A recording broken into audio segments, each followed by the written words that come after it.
BPL ২০২৫ আসরে কেমন হতে পারে দুর্বার রাজশাহীর ফাইনাল একাদশ। যদিও এবারকার আসরে দুর্বার রাজশাহীর ফাইনাল একাদশ বানানো খুব কঠিন, তারপরও চলুন দেখে নেওয়া যাক দুর্বার রাজশাহীর ফাইনাল একাদশ কেমন হতে পারে। তো দুর্বার রাজশাহীর হয়ে ওপেনিং করবে এনামুল হক বিজয় এবং তার সাথে ওপেনিং করতে দেখা যাবে জিসান আলমকে। আর ৩ নম্বর পজিশনে এখানে একজন হচ্ছে বিদেশি প্লেয়ার থাকলে সব থেকে ভালো হবে এবং দুর্বার রাজশাহীর একাদশ আরও অনেক শক্তিশালী হবে।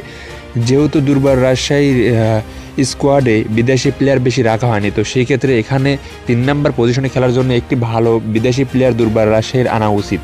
তো সেই ক্ষেত্রে এখানে আমি ফাঁকা রাখলাম, এখানে যে কোনো একটা ভালো বিদেশি প্লেয়ার আনা উচিত দুর্বার রাজশাহীর, আমি মনে করি।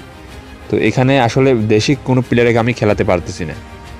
আর ৪ নম্বর পজিশনে এখানে নিশ্চিতভাবে থাকবে আকবর আলী। আর ৫ নম্বর পজিশনে এখানে থাকবে হচ্ছে ইয়াসির আলী চৌধুরী।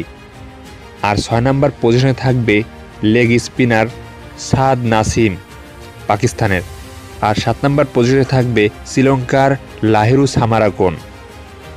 আর ৮ নম্বর পজিশনে থাকবে অফ স্পিনার ছানজামুল ইসলাম। আর ৯ নম্বর পজিশনে থাকবে তাসকিন আহমেদ, তিনি ক্যাপ্টেন্সির দায়িত্ব পালন করবে দুর্বার রাজশাহীর। আর ১০ নম্বর পজিশনে থাকবে বেলাল খান।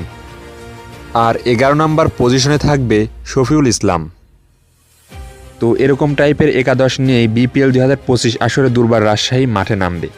তো এই একাদশে দুর্বার রাজশাহীর কিন্তু হচ্ছে বোলিং লাইন আপ অনেক শক্তিশালী, যেখানে হচ্ছে তাসকিন আহমেদ আছে, তারপর হচ্ছে ওমানের বেলাল খান আছে, তারপর শফিউল ইসলাম আছে, এছাড়াও হচ্ছে লেগ স্পিনার হচ্ছে সাদ নাসিম আছে এবং অফ স্পিনার আছে হচ্ছে ছানজামুল ইসলাম। তো বোলিং লাইন আপ কিন্তু অনেক শক্তিশালী দুর্বার রাজশাহীর, কিন্তু ব্যাটিং লাইন আপ একটু দুর্বল। তো সেই ক্ষেত্রে এখানে হচ্ছে ৩ নম্বর পজিশনে যদি একটা ভালো ব্যাটসম্যান দুর্বার রাজশাহী আনতে পারে, তাহলে কিন্তু দুর্বার রাজশাহীর দল অনেক শক্তিশালী হবে। তাহলে কিন্তু সকল দলের সাথে এবারকার আসলে দুর্বার রাজশাহী হচ্ছে ভালো টেক্কা দিতে পারবে। তো সবাই বলতেছে যে হচ্ছে দুর্বার রাজশাহী হচ্ছে দল হয়েছে দুর্বল, কিন্তু এই একাদশ নিয়ে যদি দুর্বার রাজশাহী যদি মাঠে নামে, তাহলে কিন্তু দুর্বার রাজশাহী হচ্ছে ভালো করবে আমার মনে হয়। তো আপনাদের মতামত কি অবশ্যই ভিডিওর কমেন্টে জানাবেন। আর সকল ধরনের খেলাধুলার আপডেট জানতে অবশ্যই আমাদের কিক ভিডিওস চ্যানেলটি সাবস্ক্রাইব করে পাশেই থাকবেন। ধন্যবাদ সবাইকে।